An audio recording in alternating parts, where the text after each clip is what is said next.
Sound of a crackling fire and distant melancholic music starts softly in the background. Welcome to Mystic History. Picture this. The year is 476 AD.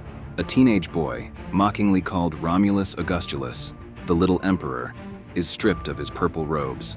He wasn't a great conqueror or a wise ruler. He was just the last one, the last Roman emperor in the West. And with his quiet abdication, an empire that had stood for 1,000 years, an empire that had defined the known world, simply ended. But how? How does something so colossal, so seemingly eternal, just crumble into dust? For centuries, Rome was the superpower. Its legions were unstoppable. Its engineering was legendary. Its laws were the bedrock of Western civilization. From the sun-scorched sands of Syria to the misty shores of Britain, all roads led to Rome. It was the center of the universe. So what happened? Well, the truth is, Rome didn't fall in a day. It was a slow, agonizing bleed-out that lasted for centuries. It wasn't one single thing, but a death by 1,000 cuts. Think of it like a perfect storm. First, you have the external pressure.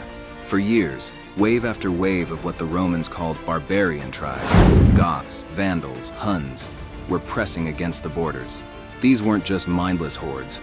They were entire peoples on the move, desperate for land and a new home, pushed by climate change and their own internal conflicts.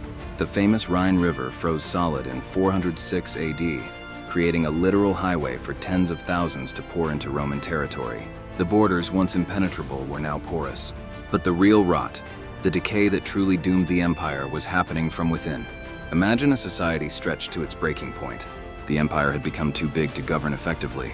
Communication was slow, and emperors were constantly being assassinated and replaced by ambitious generals. In one 50-year period, there were over 20 different emperors. This constant civil war and political instability created chaos. Who do you pledge allegiance to when the emperor might be dead by next Tuesday? Then there was the economic crisis. To pay for its massive army and bloated government, Rome kept raising taxes to crushing levels. The rich found loopholes, as they often do, leaving the burden on the small farmers and merchants. At the same time, the empire was debasing its own currency, mixing cheaper metals into their silver coins until they were practically worthless. Sound familiar? Inflation skyrocketed. People abandoned the cities, trade collapsed, and the economy ground to a halt. And layered on top of all of this was a kind of social and spiritual exhaustion. A plague swept through the empire, killing millions and creating a labor shortage.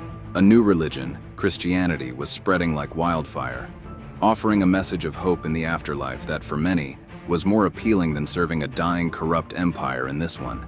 The old Roman gods and the sense of civic duty, the virtues that had built the empire, were fading away.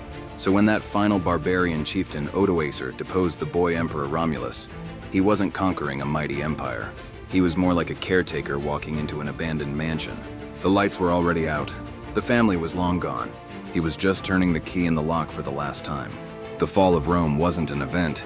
It was a process. A sobering lesson that even the greatest empires are fragile, and that the threats from within are often far more dangerous than the enemies at the gates. Want to watch more interesting history videos? Like and subscribe for more.